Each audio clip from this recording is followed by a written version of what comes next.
Bismillahirrahmanirrahim. Assalamualaikum warahmatullahi wabarakatuh. Bertemu lagi dengan Bu Wilis pada mata kuliah metodologi penelitian. Pada video pembelajaran kali ini, saya akan menyampaikan atau memberikan panduan dalam pembuatan outline proposal yang nantinya harapan kami adalah proposal itu bisa menjadi skripsi, ya permulaan skripsi tugas akhir kalian di tahun depan. Kita buka satu persatu, ya. Oke, kita langsung ke bagian teknik pembuatannya, ya. Oke.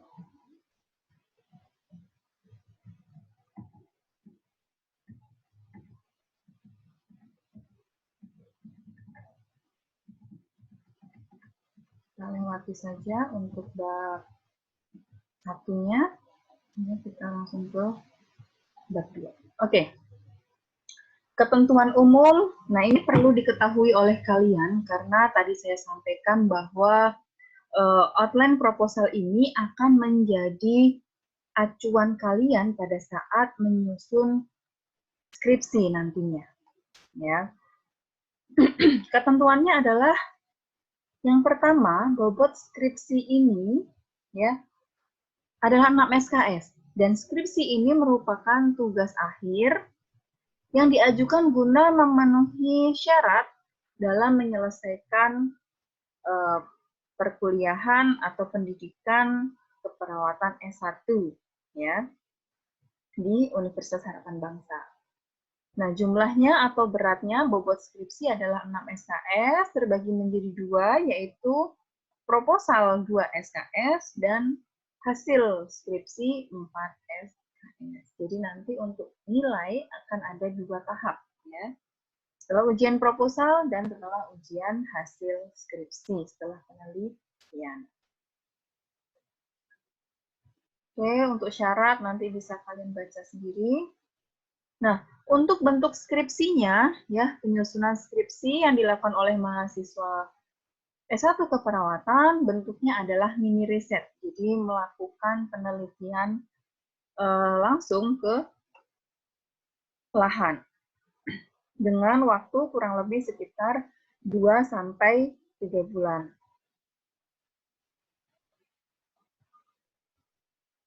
Prosedurnya, kalian harus mengajukan peminatan topik terlebih dahulu kepada komite skripsi atau panitia skripsi.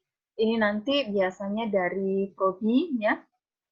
Lalu setelah itu mengajukan outline proposal skripsi kepada pembimbing. Jadi nanti kalian akan mendapatkan 2 orang pembimbing, ya pembimbing 1 dan pembimbing 2, yang akan membantu mengoreksi, membimbing kalian menyusun proposal dan juga hasil skripsi dan juga perjalanan penelitiannya sampai nanti skripsinya selesai. Yang membuat siapa, Bu? Yang membuat kalian. Ya, kami hanya mengoreksi, membetulkan jika ada yang salah. Ya, ketika tidak ada yang salah, boleh silakan dilanjutkan seperti itu. Oke, kita lewatin untuk yang ini. Ini adalah ketentuan untuk pembimbing, ya. Oke, nah bagaimana sistematika penulisannya? Ini yang perlu kalian pahami dulu, ya. Untuk kertas skripsi, kalian menggunakan ukuran kertas A4 polos ya dengan tebal 80 gram. Ya, ukurannya sama dalam satu naskah. Artinya tidak boleh yang satu menggunakan kertas F4, yang bab berikutnya menggunakan kertas A4 atau yang lainnya seperti itu. Supaya apa? Ragam ya dari mulai halaman judul sampai ke lampiran. Tinta di kertas tidak boleh mudah terhapus. Nah, di sini menggunakan tebal yang ukuran 80, berat 80 gram. Tetapi ya 80 gram ini digunakan untuk hasil akhir skripsi ya. Jika masih dalam pembuatan proposal dan juga masih dalam proses bimbingan begitu ya, bisa menggunakan kertas yang tebalnya 70 gram ya, supaya tidak terlalu boros, karena 80 gram harganya memang lumayan lebih mahal ya. Oke, itu nanti secara teknis. Oke, untuk penulisan di sini penulisan huruf dan spasi, kalian diharapkan menggunakan huruf Times New Roman dengan ukuran 12. Kami, pembimbing, akan tahu apabila nanti di dalam satu halaman ada huruf yang lebih kecil atau yang lebih besar dari 12. Ya, jadi nanti silahkan kalian ketika misalkan nih mau copy paste satu kalimat, ya, ini harus benar-benar kalian pahami dulu, direvisi, diedit sesuai dengan ketentuan penulisan skripsi. Pengetikan menggunakan tinta warna hitam, tidak boleh menggunakan tinta warna lainnya, apalagi warna merah, ya, kecuali pada gambar. Ya, pada gambar mau berwarna tidak masalah, ya. Ketebalan hurufnya tiap halaman sama. Dilakukan satu muka saja, tidak bolak-balik dalam satu kertas, hanya satu bagian saja yang diberi tulisan ketikan, seperti ketika kalian membuat makalah. Ya. Naskah diketik 2 spasi. Jadi 1 kali enter itu 2 spasi. Ya, jadi nanti disetting dulu. Untuk margin, batas tepi, seperti biasa ketika membuat makalah, batas tepi atas dan kiri itu adalah 4 cm, bawah dan kanan 3 cm. Ya. Lalu pada kalimat pertama dimulai 2,5 cm ditambah 2 spasi dari pinggir atas. 2 spasi ini merupakan jarak antara nomor halaman dengan kalimat pertama dari atas.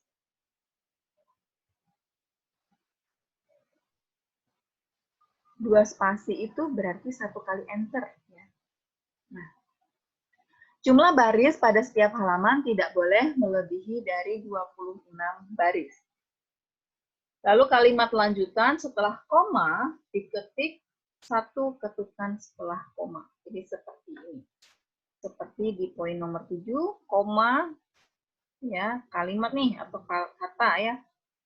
Tidak boleh di spasi dulu, langsung koma, baru spasi, baru kalian tuliskan huruf pertama kalimat berikutnya. Jadi bukan misalkan kalian menyebutkan bahwa macam-macam buah, misalkan ya, macam-macam buah, jambu, koma, spasi, mangga, koma, spasi, nanas, koma, spasi, dan seterusnya. Jadi bukan jambu, spasi, koma, spasi, mangga, spasi, koma, spasi, kayak gitu tidak ya. Tetapi setelah kalimat selesai langsung koma, spasi 1 kali, melanjutkan di huruf berikutnya, huruf pertama di kalimat berikutnya. Kecuali untuk menyusun daftar pustaka. Ya. Alinea baru dimulai pada ketukan ke-7 dari atas, dari batas tepi kiri. Ketukan ke-6, 7 dimulai. Ya. Kadang-kadang ada yang menggunakan tab, ya nanti disesuaikan. Kira-kira saja ketika ketukan yang ke-7 itu tabnya sampai di mana, itu nanti kalian set.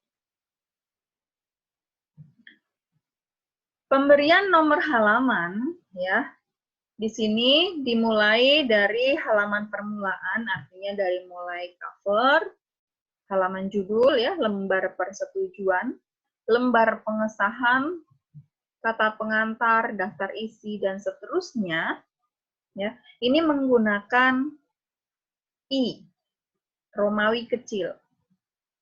I, V, dan seterusnya. Ya, sampai selesai. Artinya sampai selesai sebelum bab 1. Nah, mulai masuk ke dalam bab, ya, menggunakan angka Arab. Bab 1 menggunakan angka Arab 1 sampai nanti selesai daftar pustaka. Dan semua halaman dimulai bab 1, halamannya diletakkan di sebelah kanan atas.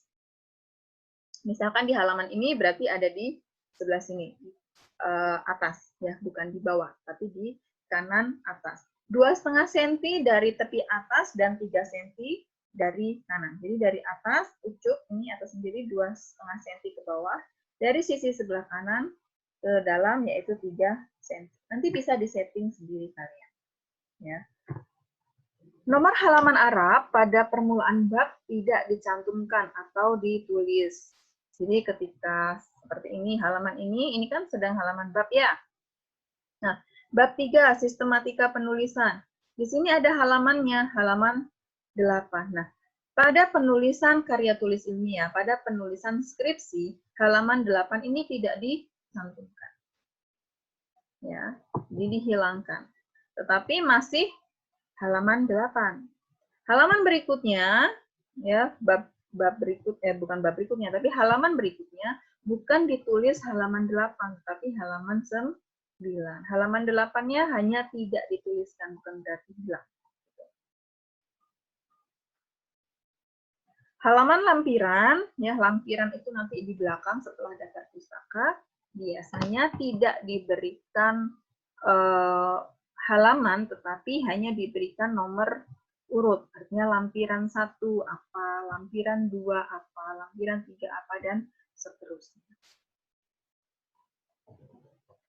Nomor halaman pada daftar pustaka melanjutkan dari isi bab. Artinya dari bab yang terakhir, yaitu bab 5, ya, ini dilanjutkan. Dan penulisan poin-poin, ya, penulisan poin-poin sistematika penulisan, ini A besar menjadi subjudul yang terluar, ya, subjudul terluar. Ketika di poin A ini ada bagian-bagiannya, mulailah dengan angka.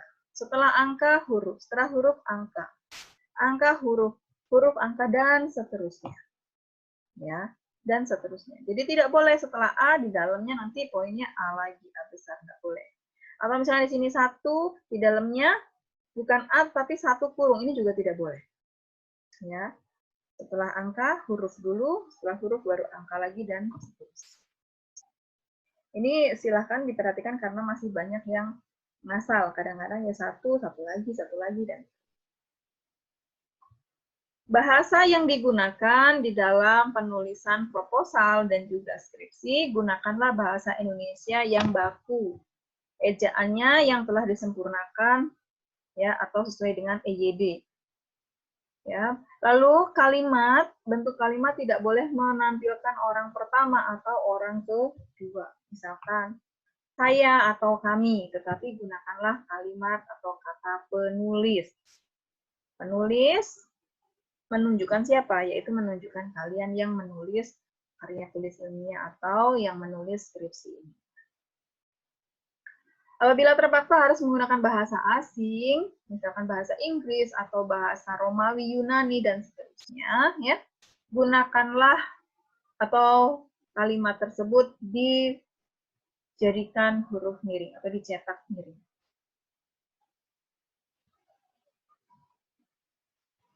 Pemisahan kata, ya, kadang-kadang diperlukan karena memang tidak dapat dihindarkan. Misalnya, supaya bagian tepi kanan rapi, hal ini diperbolehkan, tetapi harus menggunakan kaidah bahasa Indonesia yang baik dan benar. Misalkan, mau menyambung satu kata. Ya, tetapi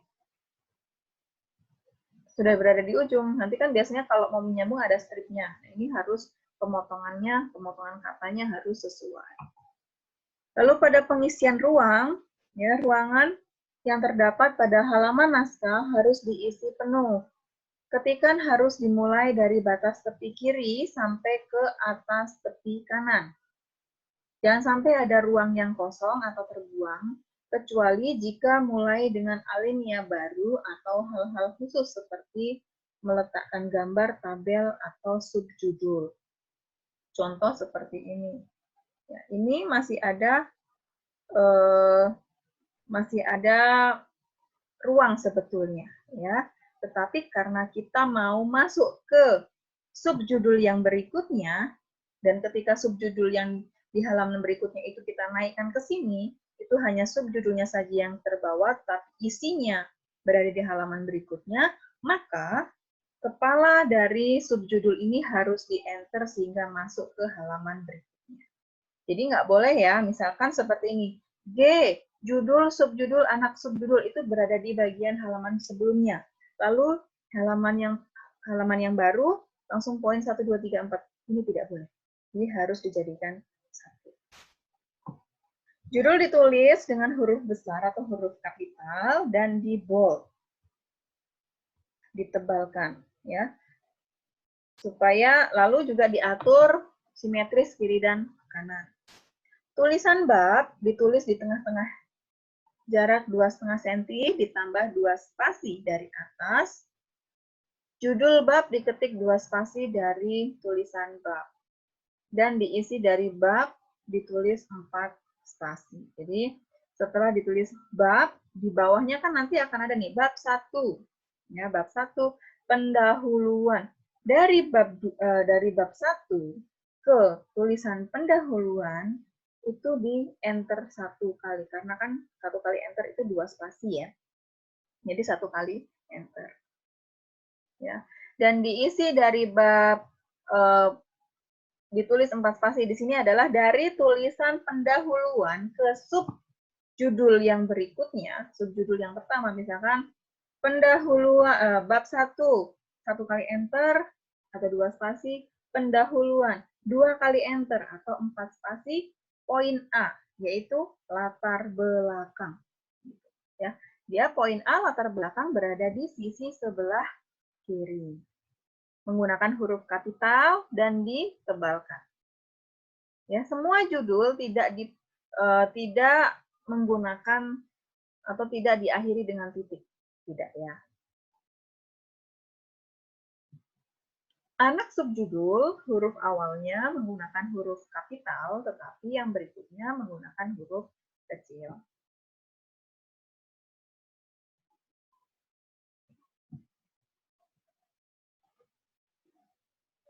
Oke, sistematika atau alur penuangan dalam bentuk tulisan antara bab dengan bab lainnya saling berkaitan atau alinea ke alinea berikutnya atau dari paragraf satu ke paragraf berikutnya harus berkaitan dan berkesinambungan. Jadi harus ada alurnya, ya harus ada alurnya supaya orang ketika membaca juga tidak bingung.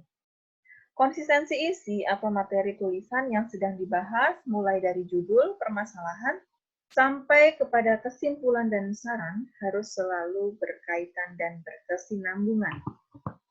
Contoh, ketika kalian mau menggunakan responden, kata-kata responden, gitu ya, atau objek, nah ini harus berkesinambungan, artinya harus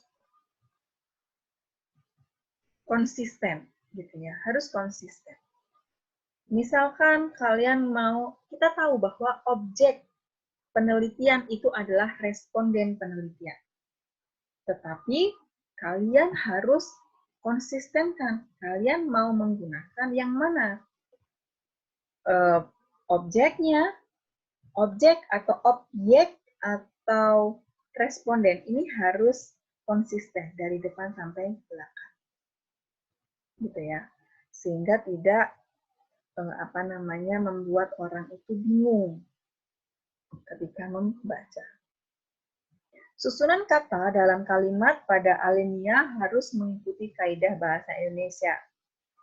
Satu kalimat dari satu paragraf baru tidak boleh diketik pada halaman terpisah, kecuali bila sedikitnya cukup untuk 2 baris. Misalkan ada satu paragraf, tetapi yang masuk di halaman 1 hanya 1 baris. Halaman berikutnya adalah alinea atau baris kedua dan seterusnya. Ini tidak boleh. Ya, tidak boleh. Jadi harus paling tidak minimal 2 baris di halaman pertama. Halaman berikutnya adalah baris ketiga dan berikutnya sampai selesai. Sampai di sini paham ya? Jika nanti ada yang masih bingung, boleh kalian tuliskan di dalam forum diskusi, ya. Bu, saya bingung bagian yang ini, misalkan. Boleh ditanyakan.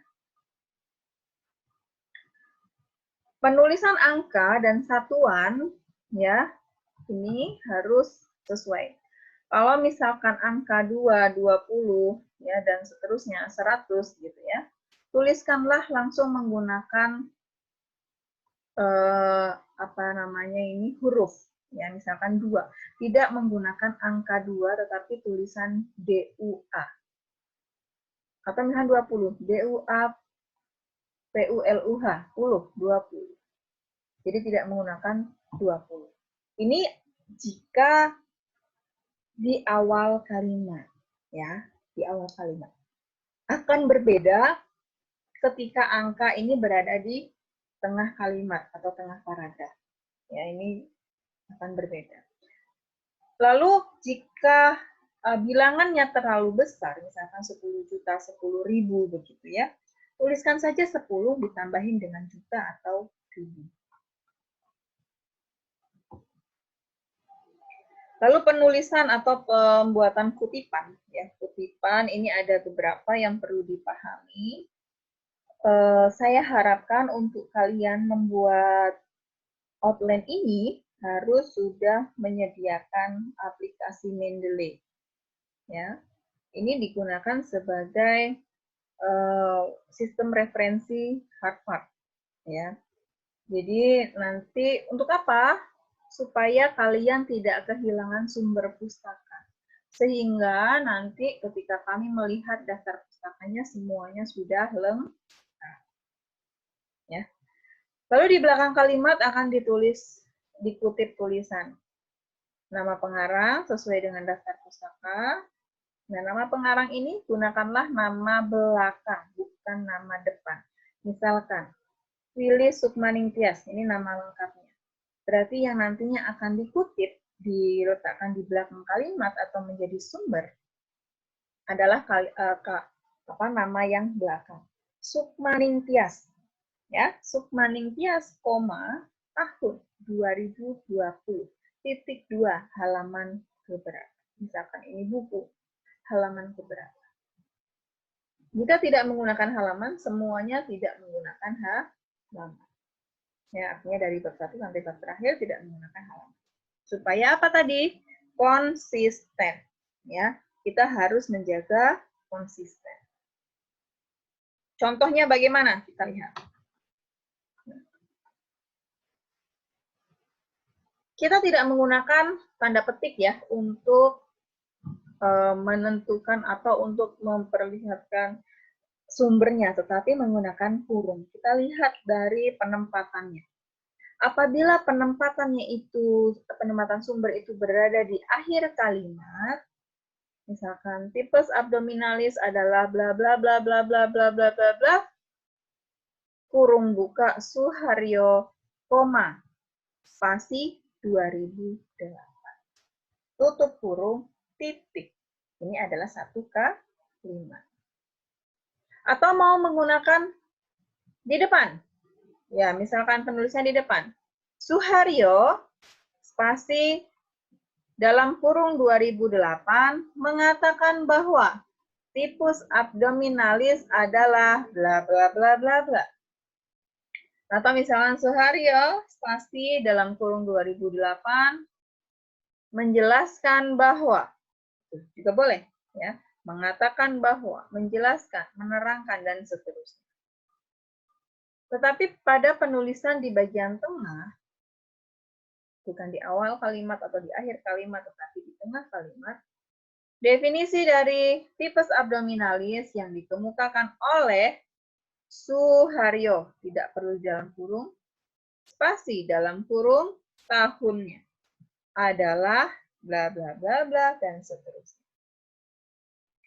Apabila penulisnya adalah 2 orang, ya maka keduanya harus disebutkan. Contoh, Philips dan Andrew spasi dalam kurung 2005 mengemukakan bahwa, mengatakan bahwa, menjelaskan bahwa, dan seterusnya. Tetapi apabila penulisnya lebih dari 2 orang, ya, sebutkan penulis pertamanya diikuti dengan et al, titik, koma. Ya, contoh, dokumentasi adalah bla bla bla bla bla bla bla dalam kurung Patricia et al, titik, koma, spasi tahun. Jadi di sini Patricia pasti anggotanya bukan hanya 1 orang, tetapi lebih dari 2 orang.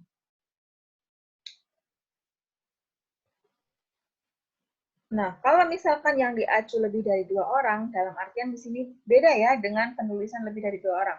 Kalau penulis lebih dari 2 orang itu satu sumber, tetapi yang membuat 2 orang, tetapi ini dari acuan berbeda. Ada 2 buku misalnya, ada 2 pendapat, ada 2 jurnal. Berarti penulisannya adalah menurut Feng et al, titik koma, spasi dalam kurung tahun, dan Glowens et al, titik koma, spasi dalam kurung tahun, koma. Daun Anonas squamosa memiliki aktivitas oksitosin. Ini ketika di awal kalimat. Ya. Atau sebagai sumber di belakang. Daun Anonas squamosa mempunyai aktivitas oksitosin dalam kurung Feng et al, titik koma, ditambahin satu lagi. Nah, ketika nanti kalian sudah membuatnya dalam bentuk Mendeley, ya, Feng et al ini dia akan otomatis berubah sendiri seperti itu. Jadi kalian tidak perlu mengetik secara manual, gitu, ya. Hanya kalian masukkan saja sumber itu, sumber kalian punya, ke dalam Mendeley, gitu ya. Nah, apabila tadi ada 2 penulis, ada 2 sumber, dipisahkan dengan titik koma. Pengutipan dari sumber kedua, misalkan si A dalam B, gitu ya. Contohnya begini. Hasil yang sama ditunjukkan oleh Stirpe dan Barbieri. Misalkan. Barbieri et al. 2009. Dalam hal ini, yang terdapat dalam daftar pustaka hanyalah tulisan Barbieri. Diusahakan yang dibaca adalah sumber aslinya. Kepustakaan yang digunakan atau yang dirujuk dalam teks minimal adalah 75% dari jurnal 5 tahun ke belakang dan 10 atau 25% dari buku teks atau 10 pustaka dari tahun terakhir. Artinya 10 tahun terakhir. Bukan 10 pustaka ya. Boleh lebih. Tetapi 10 tahun terakhir. Bisa dari buku dan yang lainnya. Tapi kalau untuk jurnal adalah 5 tahun. Penulisan tabel, grafik, diagram, dan gambar. Tabel dimuat kira-kira di tengah-tengah halaman. Judul tabel diketik atas tabel, mengikuti tabel, lebar tabel dengan memperhitungkan keseimbangan halaman. Nomor tabel sesuai dengan urutan penulisan. Contohnya, tabel 2.2. Artinya di sini menunjukkan bahwa ini adalah tabel urutan kedua, berada di bab kedua. Kalimat pertama judul tabel ditulis sesudah nomor tabel dengan jarak 2 ketukan. Awal baris judul tabel berada di bawah awal judul tabel.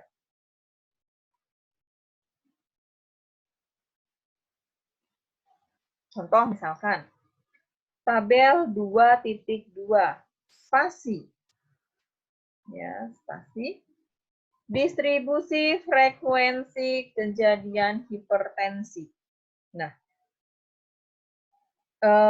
awal baris judul berada di bawah awal judul tabel. Ya, berada di bawah judul tabel. Judulnya apa? Bukan di bawah 2.2-nya, tetapi di bawah judul tabelnya. Dan ini, penulisan di dalam tabel, kalian perlu perhatikan spasinya jangan menggunakan 2 spasi, tetapi bisa menggunakan 1 spasi atau 1,15 spasi. Ya, ketika nanti tabelnya kok ternyata kekecilan, tetapi tulisannya terlalu besar, tulisannya boleh dikecilkan, tetapi nanti harus konsisten di semua tabel yang besar, gitu ya.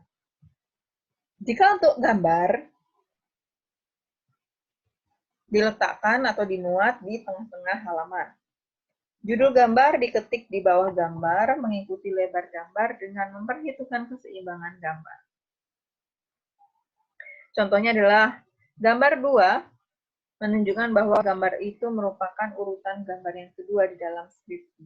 Kalau tabel tadi dijelaskan babnya, kalau gambar tidak, langsung gambar.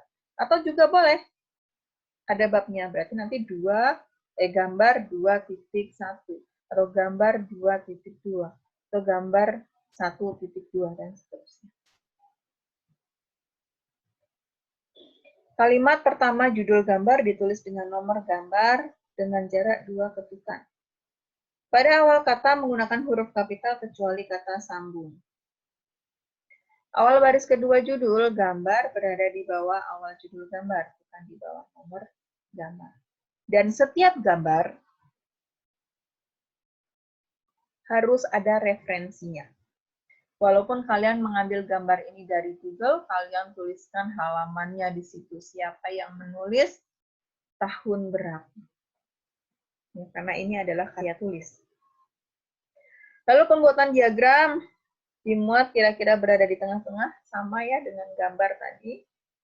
Judul diketik di atas diagram, mengikuti lebar diagram dengan memperhitungkan keseimbangan halaman, ini juga sama. Nomor diagram sesuai dengan urutan penulisan, ini juga sama. Kalimat pertama judul diagram ditulis sesudah nomor diagram dengan jarak 2 ketukan. Sama ya dengan gambar dan tampil.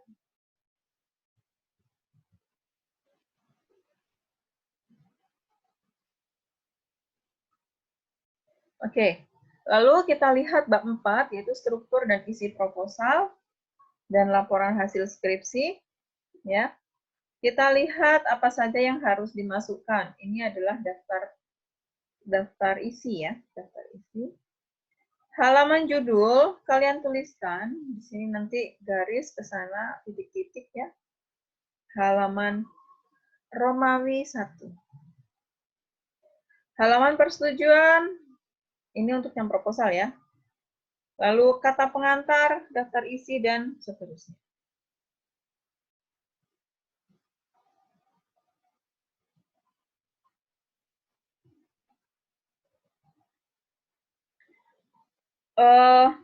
Bab 1 untuk proposal itu bab 1, 2 dan 3 ya. Jadi jangan salah. Untuk proposal hanya sampai metode penelitian. Nah, ini nanti bisa dilihat ya halaman bab 1 pendahuluan, ada belakang, rumusan masalah, tujuan, manfaat penelitian, keaslian penelitian dan seterusnya. Nanti kita lihat di belakang contohnya ya.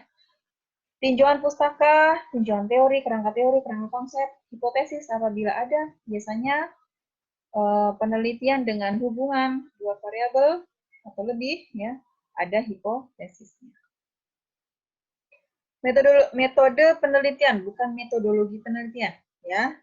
Kalau metodologi penelitian adalah ilmu yang mempelajari metode penelitian. Nah, ini berada di dalam karya tulis, langsung dituliskan metode penelitian. Jenis dan rancangannya apa, lokasi, populasi, sampel, variabel. Ini kalian harus pahami lagi ya. Kemarin saya membuka kuis di populasi, sampel, variabel, dan definisi operasional. Masih beberapa banyak bukan beberapa, bahkan banyak, hampir semua yang masih belum memahami apa itu sampel, variabel, dan definisi operasional apa saja. Ya, jadi saya tidak perlu mengulang lagi di sini, silahkan dibaca lagi materinya. Instrumen penelitian, jenis teknik pengumpulan data, dan seterusnya sampai ke daftar pustaka. Lampiran apabila sudah ada, contoh kuesioner instrumen yang digunakan, SOP, perizinan, surat-surat, ya, atau mungkin SAP, dan seterusnya. Kalau skripsi, dari bab 3, tambahannya adalah bab 4, 5. Bab 4 adalah hasil penelitian dan pembahasan. Hasil penelitian, poin A-nya hasil penelitian, poin B-nya pembahasan, dan keterbatasan penelitian, serta bagaimana implikasi atau aplikasi terhadap pelayanan asuhan perawatan. Dan bab 5 adalah kesimpulan dan saran. Pada lampiran, harus lebih dilengkapin lagi. Ya. Hasil analisa data, hasil dari SPSS, kalian nanti pindah ke Word-nya, jadikan lampiran. Ya, perhitungan statistik, lalu lembar konsultasi, CV, dan yang lain hal.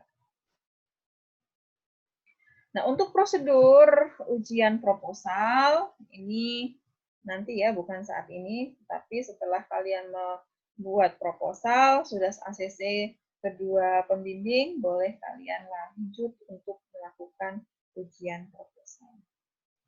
Alurnya adalah seperti ini, dari mulai pengajuan peminatan sampai nanti ke sini ya, mendaftar ujian sidang, ujian hasil sidang, revisi, jilid, dan kumpulkan soft copy skripsi, dan juga hard copy, disertai scan lembar pengesahan, lembar persetujuan sidang, lembar konsultasi, dan surat menyurat, semuanya harus dilampirkan.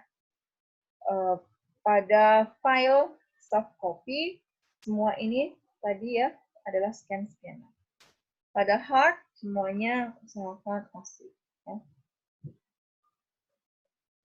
Oke, ini kita tidak usah bahas dulu untuk ujian ya.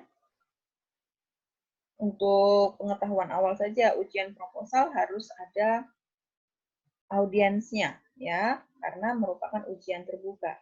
Dan ujian hasil ini merupakan ujian tertutup, sehingga tidak ada yang menemani temannya, nggak boleh. Penilaian nanti boleh silahkan dibaca ya untuk penilaiannya.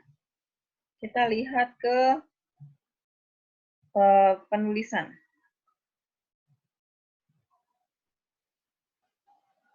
Oke, ini kode etik dulu. Kode etik, jujur, menyebutkan rujukan, jangan asal-asalan. Pemakaian bahan atau pikiran dari sumber lain yang tidak disertai rujukan dianggap sebagai pencurian. Menghindarkan diri dari plagiat. Jadi jiplek dengan penelitiannya orang lain ini tidak diperbolehkan, ya, karena nanti akan dianggap sebagai plagiat. Meminta dan mendapatkan izin dari pemiliknya bila menggunakan tabel gambar instrumen dari orang lain, atau bisa mencantumkan sumber. Merahasiakan nama sumber atau informan, ya, atau responden, ini adalah pada kode etik, ya. Memanusiakan manusia sebagai objek penelitian. Sanksinya, mahasiswa yang tidak dapat menyelesaikan skripsi dalam batas waktu semester yang telah ditentukan, mahasiswa wajib melakukan registrasi di semester berikutnya. Jika tidak bisa selesai dalam waktu 1 tahun, maka harus mengikuti proses bimbingan yang baru, karena sudah harus mendapatkan data yang baru.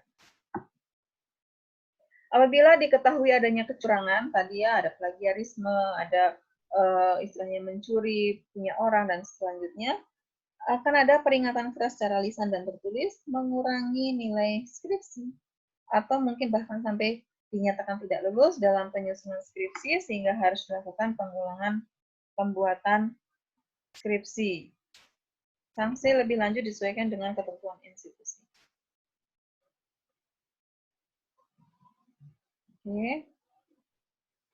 Oke, setelah skripsi kita selesai sampai bab 5, kita akan dilanjutkan dengan membuat naskah publikasi yang nantinya hasil penelitian kalian akan dipublikasikan secara online.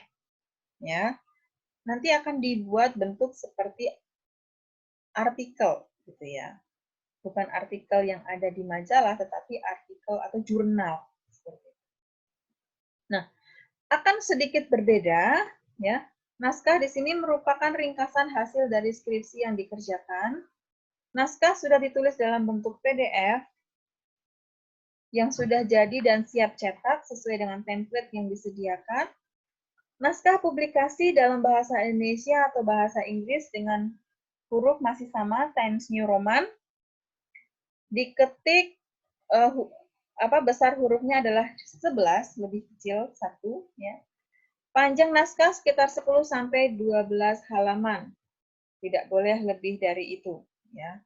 Halaman diketik dalam 1 spasi. Kalau tadi di skripsi itu menggunakan 2 spasi, di naskah publikasi menggunakan 1 spasi.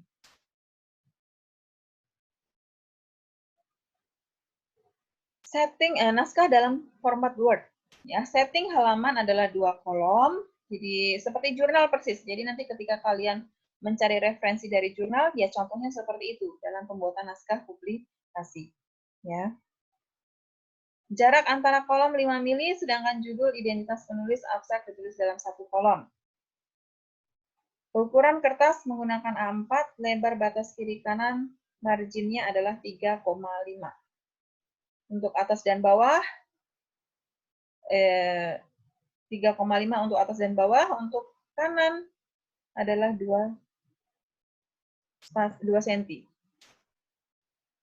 File naskah publikasi yang sudah di-ACC oleh kedua pembimbing akan dicek plagiarismenya melalui LPPM. Jadi tadi harapannya adalah kalian tidak boleh melakukan plagiarisme. Akan dicek oleh LPPM, apabila diketahui ada plagiarisme akan dikembalikan kepada kalian, ya. Mungkin bisa jadi tadi apa? Bisa terjadi pengurangan nilai dan seterusnya. Ya. Sistematika penulisan naskah publikasi ada di bagian awal judul, nama penulis, abstrak.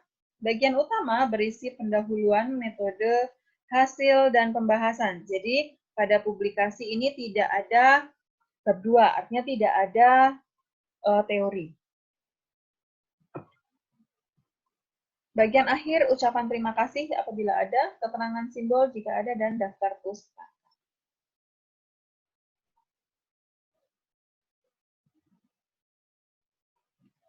Judul dicetak dengan huruf besar. Ini adalah tata cara penulisan judul dan nama penulis dalam naskah publikasi. Ya, judul dicetak dengan huruf besar atau kapital, ditebalkan atau bold, Times New Roman 12, spasi tunggal dengan jumlah kata maksimum adalah 15.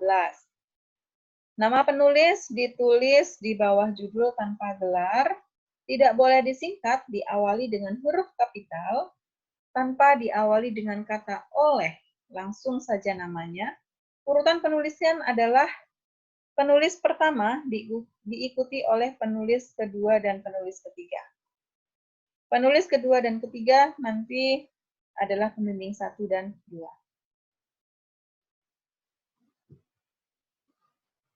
Tata cara penulisan abstrak, ya, ditulis dalam bahasa Inggris, berisi tentang inti permasalahan atau latar belakang. Kata abstrak dicetak miring dan tebal.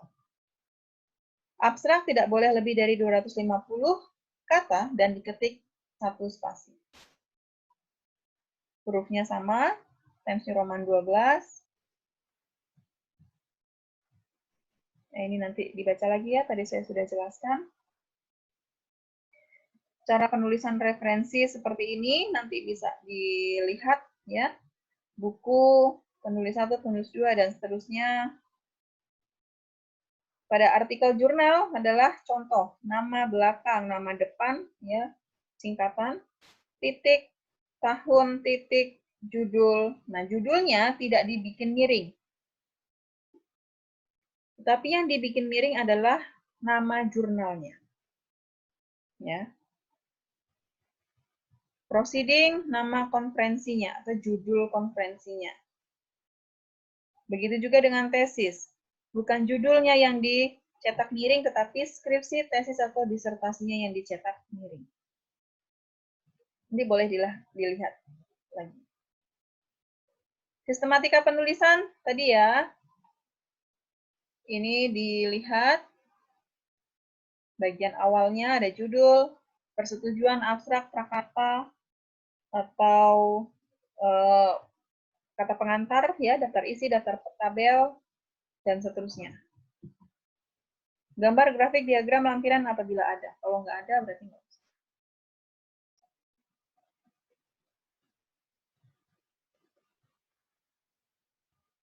Bab 1, pendahuluan, dimulai dari latar belakang, ya, dan seterusnya seperti ini. Ini juga kurang rapi ya. Angka 1, 2-nya itu tidak persis berada di bawah P. Seharusnya persis di bawah P. Rumusan masalah, tujuan penelitian.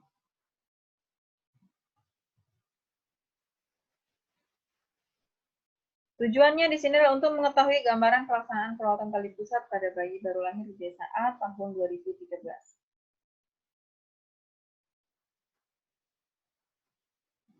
Keaslian penelitian, minimal paling tidak adalah 3 keaslian penelitian, usahakan ada dari jurnal.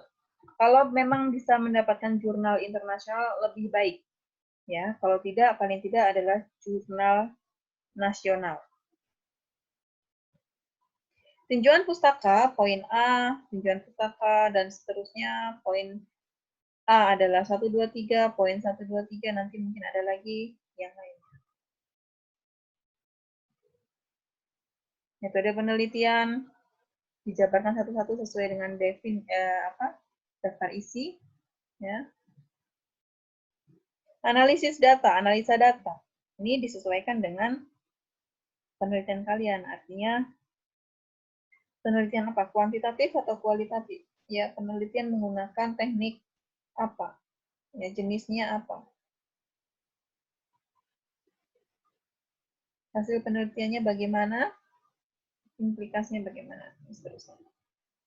Oke, kita lihat. Ini adalah contohnya. Nanti bisa kalian buka sendiri ya. Untuk contohnya, lembar persetujuan, judul. Ini kalau judul ada nama, cetak tebal, ya, huruf besar, NIM. Lalu di sini ada pembimbing 1, pembimbing 2, dan komite skripsinya siapa.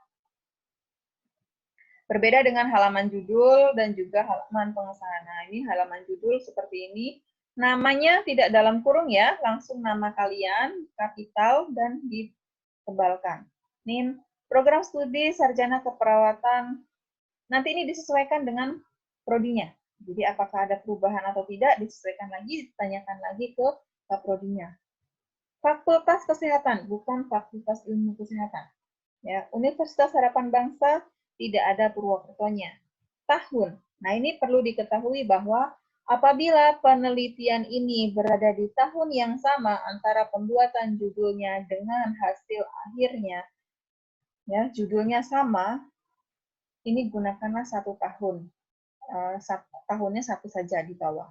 Tetapi jika menggunakan sumbernya adalah atau respondennya adalah sekunder, artinya menggunakan hasil dokumentasi, ya, itu misalkan kita mau melakukan penelitian tentang apa ini? Pengaruh pemberian terapi gate imagery terhadap tekanan darah pada lansia dengan hipertensi tahun 2016. Misalkan datanya data sekunder. Tetapi pelaksanaan tahun 2019. Ini tahun yang di atas boleh dituliskan. Tapi jika tahunnya sama, tuliskan 1 saja. Pada proposal, tulisannya adalah proposal skripsi. Pada skripsi, proposalnya dihilangkan. Lembar persetujuan, ya. Lembar persetujuan sama nama kalian, NIM. Ini kapan dilakukan, kapan diberikan persetujuan pembimbing 1 dan 2. Ini skripsi, pengesahan, ya, lembar pengesahan. Lembar pengesahan berarti kan setelah dilakukan ujian. Lembar pengesahan ada 2, pengesahan proposal atau pengesahan skripsi. Kalian sesuaikan. Ini adalah lembar pengesahan naskah publikasi. Hanya pembimbing saja. Karena naskah publikasi tidak diujiankan. Nah, ini adalah lembar awal, abstrak. Ya, abstrak di skripsi. Jadi, skripsi Juli 2020 ini adalah bulannya, nama kalian atau nama mahasiswa, pembimbing 1 dan pembimbing 2. Judulnya apa? Dituliskan ada Romawi kecilnya ada berapa halaman, terus yang angka Arab ada berapa halaman, dan seterusnya sampai ke lampiran. Lampiran ada berapa halaman. Ditulis dalam bahasa Indonesia dan bahasa Inggris. Ini adalah surat pernyataan keaslian penelitian bahwa penelitian kalian itu belum pernah dilakukan oleh orang lain. Ya, mirip boleh, tetapi tidak boleh sama plek-jiplek. Ya.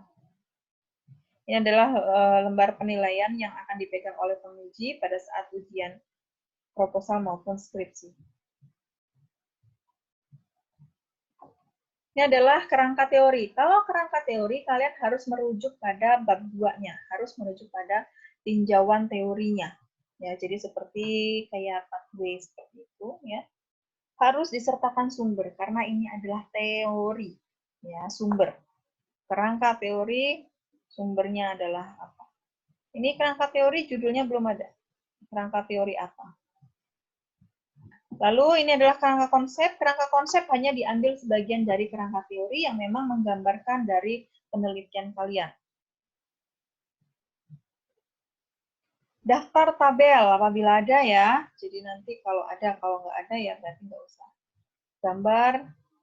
Nah, daftar lampiran ini harus sesuai, harus sama. Usahakan dari satu mahasiswa ke mahasiswa yang lain urutannya sama. Yang pertama adalah persetujuan judul skripsi, surat-surat izin, ya baik itu surat izin prasurvei dari kampus, ketika dapat balasan, dibikin itu di atasnya, diprintkan ulang. Lampiran 1, 2, 3, dan seterusnya sampai nanti ke lembar konseling atau konsultasi pembimbing 1 dan 2. Nah, ini adalah lembar penjelasan sebelum dilakukan inform konsen, dijelaskan dulu ketika kalian mau mengambil responden ya, dijelaskan dulu. Setelah itu tanda tangan respondennya, namanya siapa, barulah ada lembar persetujuan. Judul penelitiannya apa, penelitinya siapa, NIM-nya berapa. Di sini ada nama peneliti, responden. Saksi jika ada, kalau nggak ada saksi berarti tidak perlu ditulis di sini. Ini lembar pernyataan persetujuan publikasi ilmiah, ya, nama kalian, terus di yang mengetahui adalah pembimbing 1 dan 2. Ada materinya, jadi tidak boleh main-main. Ini adalah penelitian payung apabila dosen akan melakukan penelitian melanjutkan dari beberapa mahasiswa. Oke, itu tadi adalah tata cara pembuatan atau penulisan outline proposal skripsi. Ya, saya harapkan kalian nanti bisa mengerjakan sesuai dengan apa keinginan kalian nanti pada saat skripsi, ya, mau mengambil judul apa. Sehingga sudah bisa di-rank-rank, sudah bisa disusun mulai dari sekarang. Ketika nanti sudah mulai, ayo kita sudah mulai skripsi, silahkan ajukan judul. Nah, outline kalian silahkan ajukan ke pembimbing. Gitu ya. Ada yang mau ditanyakan? Jika ada yang ingin ditanyakan, boleh silahkan dituliskan di dalam forum diskusi. Nanti kami berempat akan membantu memandu apa yang masih menjadi kebingungan kalian. Ya. Oke, untuk video pembelajaran kali ini saya akhiri. Terima kasih. Wassalamualaikum warahmatullahi wabarakatuh.